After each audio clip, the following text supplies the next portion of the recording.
Hello and welcome to Season 4 of the Lawyers Learning Center with DHIA podcast. This season, we are going to dive into all things cyber-related. Cyber attacks, data breaches, cybersecurity, and cyber liability insurance. Subscribe so you don't miss a thing. We show up every Thursday to deliver insightful information on professional liability insurance, discuss business insurance solutions, and unpack the phases of running a business. In today's episode, the term bad actor is used to refer to entities who act to breach or use an IT system in a way that is opposite of the desires of its operators. Exposing the myth of cyber attacks being a big business issue. I don't need to worry. Cyber attacks don't hit small businesses. They only target big business, right? Wrong. This statement is simply not true. All it takes is one click. The vast majority of cyber criminals use email phishing scams to dupe individuals. Once an employee clicks that link, the process begins to infect the device or steal your company's data. Whitney Tabash, a broker with All Risks Limited, recently sat down for an interview and answered the following questions.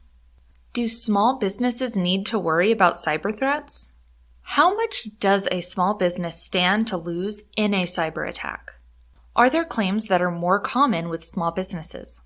Why are small businesses especially vulnerable? Do small businesses need to worry about cyber threats? Yes. Over 50% of small businesses have already experienced an attack. Phishing schemes are prevalent for small businesses. This type of attack casts a wide net.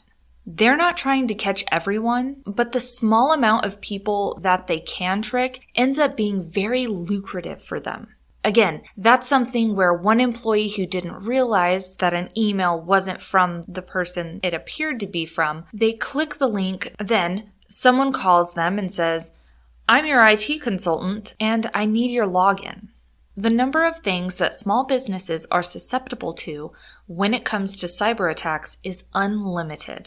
If you have a breach, it gets costly. There are laws you're bound to, and it costs money to have to adhere to those laws. And if you don't, you must pay a fine as well. How much does a small business stand to lose in a cyber attack? That depends and can vary greatly by attack. Recently, I had a small paper distributor distributing local to their area, less than $1 million in revenues a year, get hit by social engineering, which is where someone convinces you to send money to an account which a bad actor controls.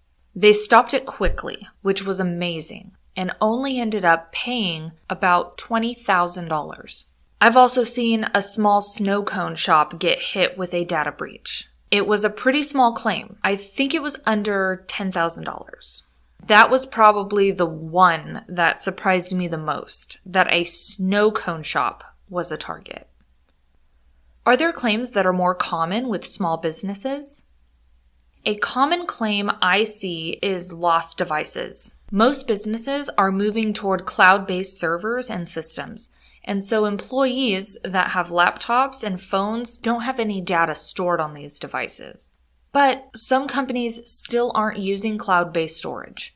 So if someone loses a laptop, or even if the business gets broken into at night and a laptop or cell phone is stolen, those devices have data on them. That's a breach. That's probably the biggest small business claim I've seen in just under a decade that I've been doing this.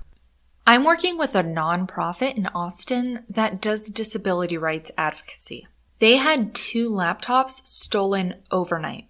They had hired a security guard company, but the guard wasn't there at the time of the theft, and the laptops contained data on their clients, personal health information. This ended up costing them about $85,000. To their knowledge, nothing ever happened with the data. We don't know if the hard drive was destroyed that had the information on it, but they still had to comply with privacy laws and regulations. Why are small businesses especially vulnerable? Cybercriminals know that most of the time, small businesses don't have teams that are in-house that are designed solely to keep the cyber defenses of the business up. And maybe if they do have some things like firewalls or antivirus, they're most likely not the best products out there. And there's a good chance they're not constantly being updated. So, in many ways, criminals think of small businesses as being easier to attack. Most of the time, people won't be tricked, but it's easy to trick one person in a weak moment. So cyber criminals might send a malware link in an email. It looks like it comes from someone that the person knows. All it takes is that one click, and then whoever in the system got the email has given that bad actor access to the entire system. Summary. The days of small businesses ignoring cyber attacks and data breaches are over. By volume, they are the primary targets.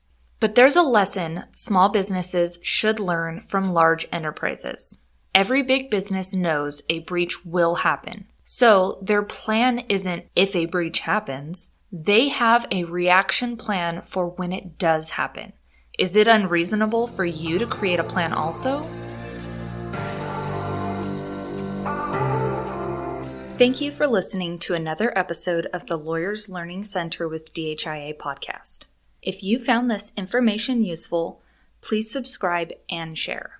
We invite you to share your biggest takeaway in the comments, ask us a question, or suggest a topic you'd like to hear. Your feedback will help us keep our topics relevant for you, which is why we are here.